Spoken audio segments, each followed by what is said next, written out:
Well, Dementia Joe's pick for FCC chairman, Gigi Song, has decided to step down from the nomination process. He ain't lying. Gee, I wonder why she couldn't garner support. Could it have been those midnight tweets about conservatives and they suck? Fat, drunk, and stupid is no way to go through life, son.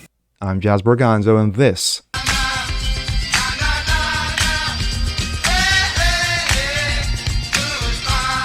Nah, it's what's next.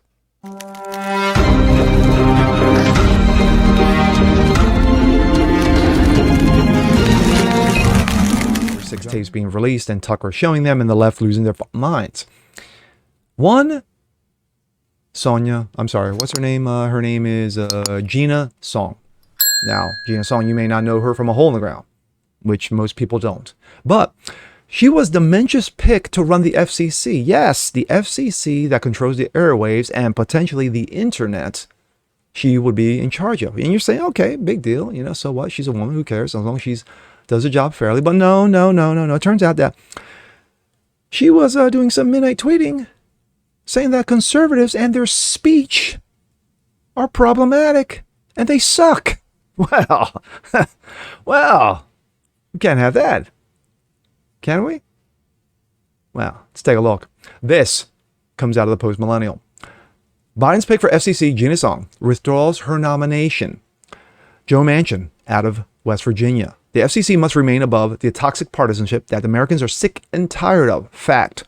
And Ms. Song has clearly shown that she's not the person to do that. For those reasons, I cannot support her in her nomination. Gina Song, President Joe Dementia's pick to head the Federal Communications Commission, withdrew her name from consideration on Tuesday. The White House confirmed that Song would have been a tie-breaking seat on the deadlocked FCC, withdrew her nomination. The commission currently has 2 Republicans, 2 Democrat members, which means it cannot act any regulatory changes without the tiebreaker. Washington Post reported that Song, who was nominated in October of 21, so almost 2 years, claimed that her decision was in response to unrelenting and dishonest, cruel, and those evil Republicans attacking me. Legions of cable media industry lobbyists that are bought and paid for surrogates and dark money political groups. Ooh. Song's opinions on hot button issues before the FCC and social media posts prevented the Senate, from holding a vote on her confirmation. Flashback. Senator Ted Cruz. The Biden administration has a pattern of abusing their power and getting struck down in court over and over again. As you know, I have significant concerns about your record, that you've demonstrated a hostility to conservative speech in particular, to Fox News in particular. And the FCC is a very dangerous place for a regulator to have the authority to silence political views with which you disagree. Truth. But we now have a second issue that implicates ethics that I think is deeply serious. You were a board member of the nonprofit Sports Fans Coalition, New York, which operated the low-cast streaming service. You joined the board knowing that they had been sued for copyright infringement. And a federal district court entered summary judgment for the plaintiffs that they had engaged in copyright infringement, that they had broken the law. Ultimately, the case was settled. And I've got to say, Ms. Sohn, the timing of the settlement stinks. Biden administration announced their intent to nominate you on October 26, 2021. The confidential settlement agreement was signed on October 27th, 2021. The convenience. Your actual nomination was made October 28th, the next day, and on that day, a public settlement was filed. The public settlement claimed that the plaintiffs, ABC, NBC, CBS, were going to be paid $32 million, that they had $32 million in damages. Interesting. Very interesting. Song was one of the first architects of net neutrality, a key piece of left-wing telecom policy during the Obama administration, which was reversed under former President Donald Trump. Thank God. Again, another flashback courtesy of Ted Cruz. Okay, I'd like to look at chart number 15. Chart number 15, you tweeted, and I'm going to read. I agree that scrutiny of big tech is essential, as is scrutiny of big telecom, cable, and media. And trust me, the latter have played their own role in destroying democracy and electing autocrats like, say, Fox Destroying News. democracy. Millions of The Americans left-wing's watch Fox favorite News. You believe buzzword. Fox News?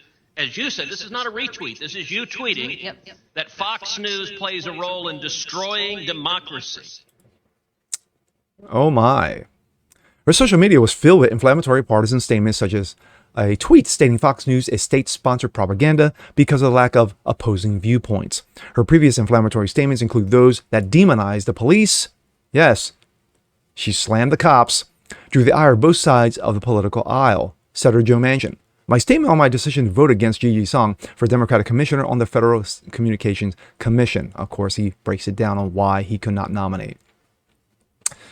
Joe Manchin on Tuesday, especially now that the FCC must remain toxic partisanship that Americans are sick or tired of, they must stay above it, above the fray. Ms. Song has clearly shown that she's not the person to do that. For those reasons, I can't support her and the nomination, and I urge Dementia to put forth a real nominee who actually has brains. Senator Ted Cruz. Song's withdrawal, a major victory that represents a strong bipartisan agreement that we need a fair and impartial candidate who can receive the support needed for confirmation. Biden's nominee for FCC has a history of spewing anti-police rhetoric. Her long record for poor judgment should seal her fate. The Temple police officer is dead and a manhunt is underway for his killer. Graphic video of an Orlando police officer viciously attacked in downtown overnight. Suddenly violent, seen pushing her, grabbing her face covering and uniform. The suspect used a brick to hit an officer unprovoked. Elwood rookie police officer Noah Chanavez was shot and killed during an overnight traffic stop. She has promoted anti-police views. She retweeted and liked posts calling for defunding the police. She retweeted a post attacking federal law enforcement officers as, quote, armed goons in riot gear, and her long record of poor judgment should seal her fate. My thoughts. Good riddance. Good riddance to bad rubbish, as they say. The fact of the matter is that Gigi Song pretty much had in her head from the get-go that she was going to deal with the FCC from a left-wing viewpoint. Shocker. It's not a shocker. I mean, come on. Look at how many cabinet members under Joe Dementia, their requirements are their pronouns. It's all need to be said. So after almost a year and a half, 2 years that she was nominated, pretty much was forgotten. FCC's for a kind of sort of a forgotten cabinet position. Not since the the fairness doctrine that was shot down by Ronald Reagan in the mid-'80s, that the FCC was front and center. But with everything else going on in the world today, this kind of got thrown on the back burner. But I'm glad she walked away because her tweets, like in the ad by Ted Cruz, sealed her fate, and rightly so. Now, will they bring forth a candidate who's going to be bipartisan, be fair? I'm going to go with no, because this is Joe Dementia. And with that said, I'm Jazz Berganzo. This is What's Next. Want to see more just like this? Please leave a comment below. Like it, share it, subscribe to it, and we'll catch you guys next time. Peace.